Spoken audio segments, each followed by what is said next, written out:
Hello दोस्तों, मैं जाकिर हुसैन आपकी जेडएस क्लास स्वागत करता हूं। दोस्तों, कल जो है हम लोगों ने अध्ययन किया था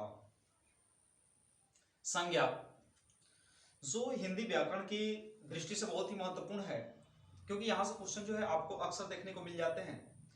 तो संज्ञा हम लोग पढ़ लिए थे। संज्ञा में पार्ट 1 जो था हम लोगों ने अध्ययन कर लिया था। आज जो है उसका हम लोग सेकेंड पार्ट पढ़ेंगे।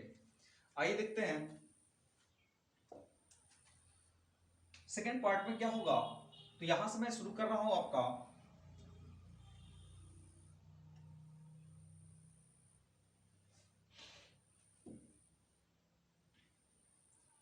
पदार्थवाचक संज्ञा। पदार्थवाचक संज्ञा। अब देखिए, आप जनरली जानते हैं कि पदार्थवाचक मतलब ऐसा ही लग रहा है कि जिससे पदार्थ हुई। अब कोई दुनिया की कोई ऐसी चीज जो है जो पदार्थ से बनी हुई है, तो उसको आप क्या कर सकते हैं, तो उसको माप भी तो कर सकते हैं, तोल भी सकते हैं। ठीक है, तो हम कह सकते हैं कि वह संज्ञा जिसे मापा या तौला जा सके। लेकिन फिर आप कहेंगे कि जिस चीज को हम माप सकते हैं, क्या उसे गिन नहीं सकते? बेशक गिन सकते हैं हम, लेकिन गिनेंगे कब? जब उसकी सिंगल की बात होगी तो गिन तो सकते हैं। अब मैं कह दूं कि पानी, तो क्या आप पानी को गिन पाएंगे? मुश्किल है। लेकिन मैं कह दूं कि एक गिलास पानी, एक बॉटल पानी, तो आपने पानी को नहीं गिना बल्कि बॉटल को गिना। तो इसलिए जो बॉटल है वहां पे आप जो है पदार्थवाचक को गिन सकते हैं। लेकिन मैंने कहा कि जिसे मापा या तोला जा सके। आप लीटर में माप सकते हैं उसको, 1 litre, 2 litre, 3 litre, 5 litre, 1000 litre, लेकिन उसे क्या कर सकते हैं? गिन नहीं सकते। तो मैंने कहा कि वह संज्ञा जिसे मापा या तोला जा सके लेकिन गिना ना जा सके,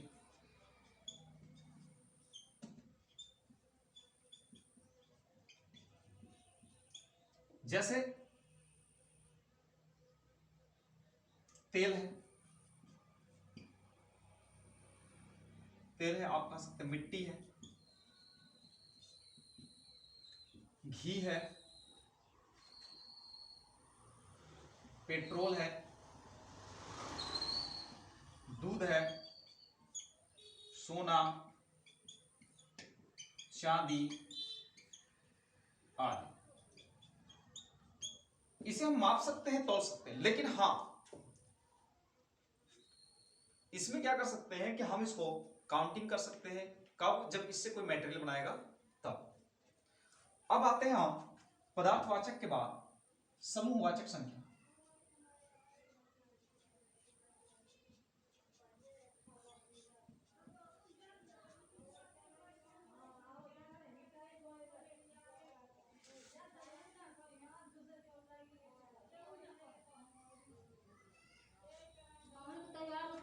अब हम कह सकते हैं समूहवाचक संख्या होती है ऐसी संख्या जो समूह में हो।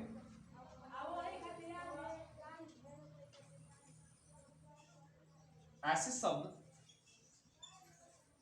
जिससे किसी वस्तु के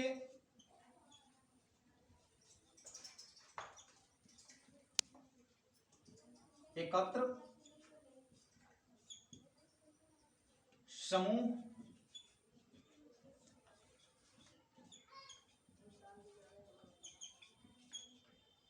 का बोध कराए। ऐसे शब्द जिससे किसी वस्तु के एकत्र समूह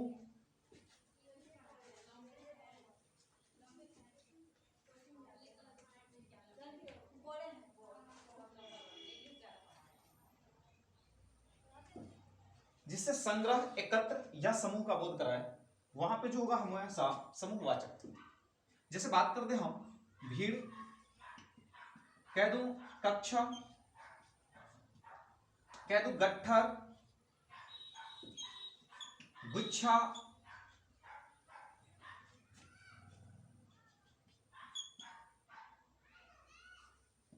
कह दूं टीम, सेना, तो कहीं ना कहीं ये शब्द जो होंगे आपके समूह का बोध कराएंगे, संग्रह का बोध कराएंगे, और इस संग्रह को आप गिन सकते हैं एक एक करके। तो ऐसे संज्ञा जिसको हम क्या कर सकते हैं, समूह में हो ऐसा शब्द जिससे किसी वस्तु के संग्रह, एकत्र या समूह का बोध कराती है। और यहां पे क्या है कि ऐसे शब्द जिसे मापा, ऐसे शब्द जिसको आपको सुन करके लगे कि मैं इसे माप तोल सकता हूं लेकिन गिन नहीं सकता हूं, तो वहां पर जब होगा वह क्या होगी, पदार्थवाचक संज्ञा होगी। आप एग्जांपल में इसे देख सकते हैं, यहां पे भी एग्जांपल है। अब इसके बाद आएगी आपकी भाववाचक संज्ञा।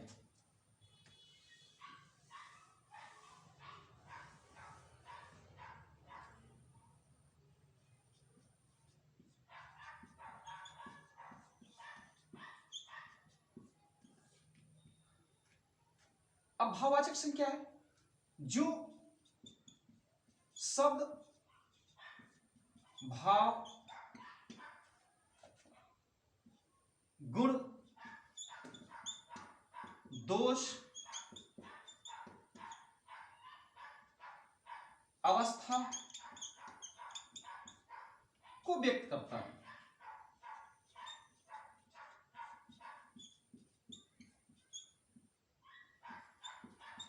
ठीक है ना, इसे हम क्या कहते हैं, भाववाचक। जैसे आप कह सकते हैं सुंदरता, अच्छाई, बुढ़ापा, बचपना आदि।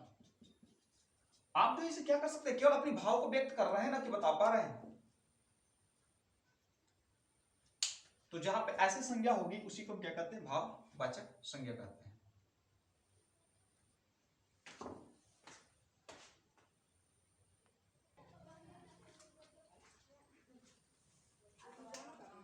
अब देखिए भाववाचक संज्ञा का निर्माण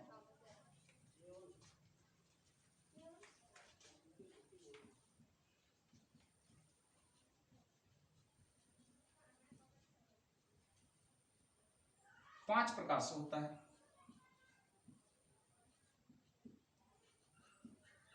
भाववाचक संज्ञा का जो निर्माण होता है वो 5 प्रकार से होता है। पहला, क्रिया से। भाववाचक संज्ञा का निर्माण 5 प्रकार से, क्रिया से। जैसे हम कह दें यहां पे हंसना, अभी क्या है, क्रिया है, लेकिन हंसना क्रिया है तो इसका बनाएंगे तो क्या होगा, हंसी। हंसना का क्या होगा, हंसी। उसके बाद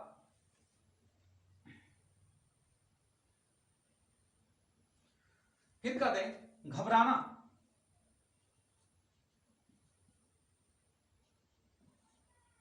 तो ये हो जाएगा घबराहट। दौड़ना,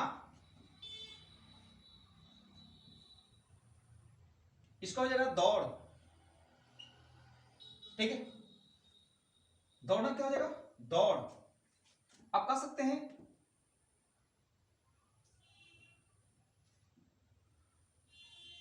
अच्छा, लेकिन ये क्रिया तो हुआ नहीं अच्छा। जिसका लिखना, लिखाई।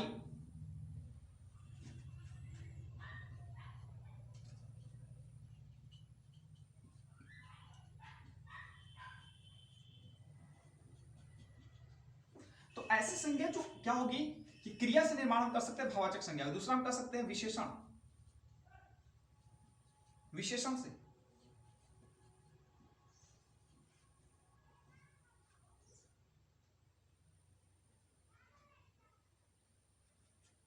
विशेषण क्या है, अच्छा का कह सकते हैं अच्छाई,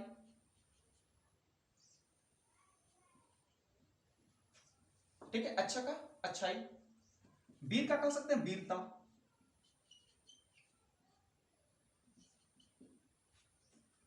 बूढ़ा का कह सकते हैं बुढ़ापा।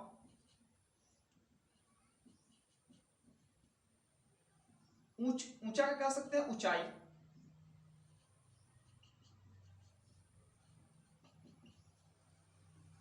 उसके बाद तीसरा कह सकते हैं आप सर्वनाम से कह दीजिए। सर्वनाम, सर्वनाम से भी क्या होता है, आपका निर्माण होता है भाववाचक संज्ञा का। जैसे स्व, स्व का होगा स्वत्व, निज का होगा निजत्व, मम का होगा ममत्व, मम का ममत्व होगा, नम का नमत्व होगा। ठीक है, निज का निजत्व हो जाता है। आप और भी कर सकते हैं, मम का ममत्व हो जाएगा, मम का ममता हो जाएगा। उसके बाद कहते हैं सर्व, सर्व से कह सकते हैं क्या, सर्वदा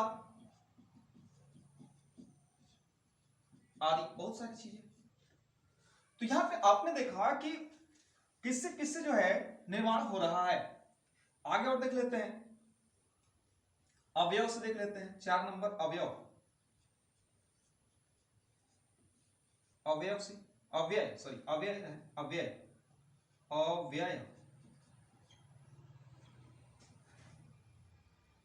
जैसे अव्यय क्या होगा, तेज का तेजी से हो जाएगा, तेज तेजी से। शीघ्र का होगा शीघ्रता से, शीघ्र का क्या हो जाएगा, शीघ्रता से हो जाएगा।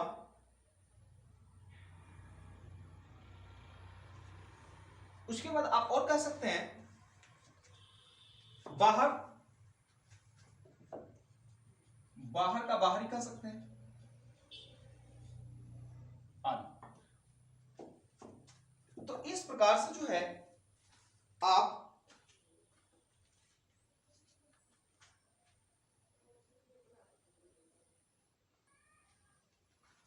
अब देख लेते हैं। एक बचता है जातिवाचक से।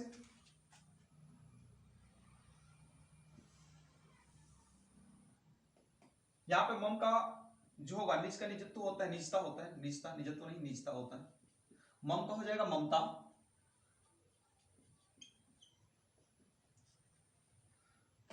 यहां पे देख लेते हैं एक और जातिवाचक से।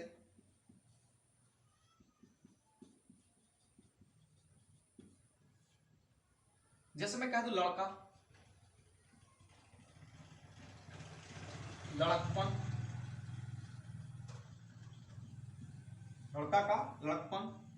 माता का आप कह सकते हैं मातृत्व, पिता का कह सकते हैं पितृत्व,